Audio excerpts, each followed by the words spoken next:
published video GoPro footage of large-scale battles in the area of the settlement Bakhmut and Ugledar. In addition to the fact that the settlements of Bakhmut and Ugledar are the hot spots in the area of the front line, it also became known that no less large-scale battles began in the area of the settlement of Experienced.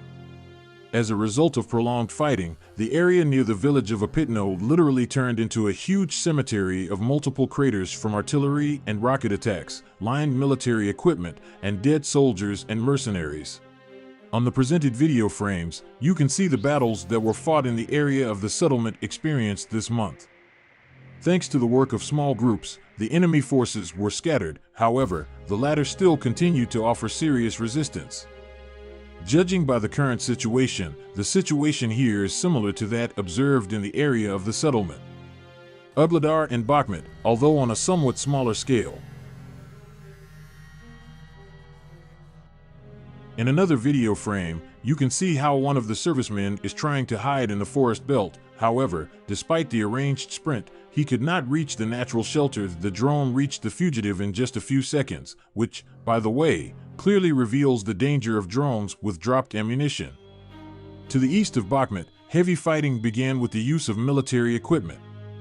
After the PMC Wagner units failed to advance east of Bakhmut, Ukrainian troops began to concentrate their forces here, resulting in fierce fighting, moreover, not only with the assault squads, but also with the use of military equipment.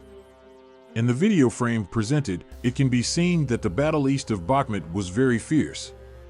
If earlier combat vehicles were used exclusively for support, today the latter is almost the main combat vehicle, providing both defense and attack.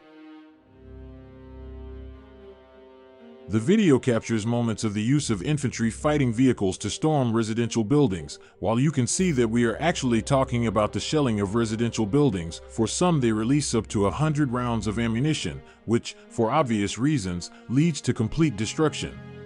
A little earlier, video footage appeared on the web showing a tank, which apparently turned a residential building on the eastern outskirts of Bakhmut into ruins. Shots were fired from a distance of only 15 meters, as a result of which the building was completely torn apart their foundation. Against the backdrop of a rather difficult situation on the territory of Bakhmut, and the day before it became known that units of the Wagner PMC were still based in the area of the Artyomovsky Champagne plant, it became known that the armed forces of Ukraine began to use heavily armored vehicles to destroy houses in the eastern parts of Bakhmut. The corresponding video frames were filmed by an unmanned aerial vehicle. In the video footage, you can see how a Ukrainian tank, being on one of the streets in the eastern part of Bakhmut, actually shoots houses at point-blank range, turning them into ruins.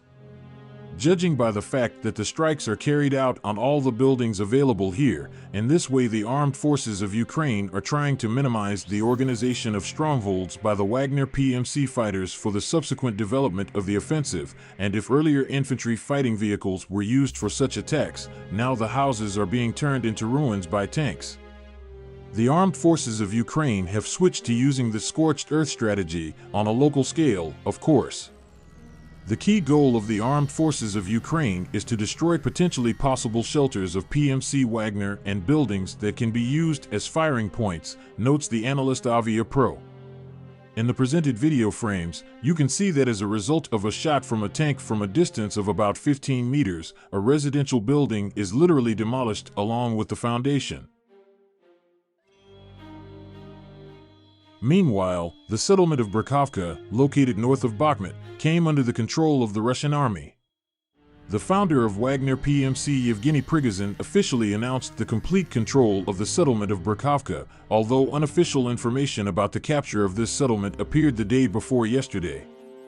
Taking this settlement under the control of the Russian army provides an opportunity to organize an offensive in several directions at once. The control of the settlement of Berkovka makes it possible to start encircling Bakhmut from the western direction, and, what is very remarkable, there are actually no fortifications from the side of the armed forces of Ukraine, which can contribute to the rapid advance of Russian troops to encircle the city.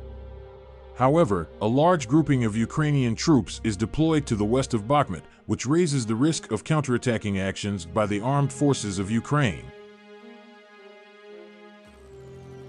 At the moment, extremely heavy battles are taking place on the territory of Bakhmut itself, as evidenced, among other things, by video footage from the territory of the city itself. A little earlier, a video was published in which a Ukrainian tank almost point-blank destroys buildings that can be used by PMC Wagner as strongholds and firing lines. Volodymyr Zelensky has hailed the invincible people of the Ukrainian people 1 year since the start of the war with Russia by insisting, "We know that 2023 will be the year of our victory." Ukraine's president posted the rallying cry on his social media channels as the world looks back on 12 months of brutal destruction since Russia invaded its eastern neighbor on February 24, 2022. Zelensky is more defiant than ever and praised the efforts of millions of Ukrainians while insisting Vladimir Putin's troops will be defeated this year. He wrote, "On February 24th, millions of us made a choice. Not a white flag, but the blue and yellow one. Not fleeing, but facing. Resisting and fighting. It was a year of pain, sorrow, faith, and unity. And this year, we remained invincible. We know that 2023 will be the year of our victory." Ukrainians have had to endure during the war, with messages displayed such as a year of tears, a year of bravery, a year of pain, a year of hope, a year of endurance, and a year of unity. The video finished with the message, "A year of invincibility. A year that goes on." Meanwhile, a few hours ago, during a visit to Ukraine by Polish Prime Minister Mateusz Morawiecki, it became known that the first 4 Leopard 2 tanks from the Polish armed forces had also arrived in Ukraine. These are the first Western-style foreign tanks that arrived in Ukraine, while Poland will complete the delivery of this military equipment within the framework of earlier promises in the coming weeks. In the presented pictures, you can see the Polish Leopard 2 tanks that arrived on the territory of Ukraine. The latter were transported using tractors, however, the area depicted in the photographs. She was identified by Ukrainian citizens. Pictures later appeared, however, probably at the request of the Ukrainian authorities. The photos were removed in order to avoid preemptive strikes from Russia. At the same time, the likelihood that tanks will begin to be used by the Ukrainian military at the present time is extremely low, since it is known that the armed forces of Ukraine and NATO are planning to form tank battalions, or at least separate tank companies, while 4 Leopard 2 tanks pose no threat.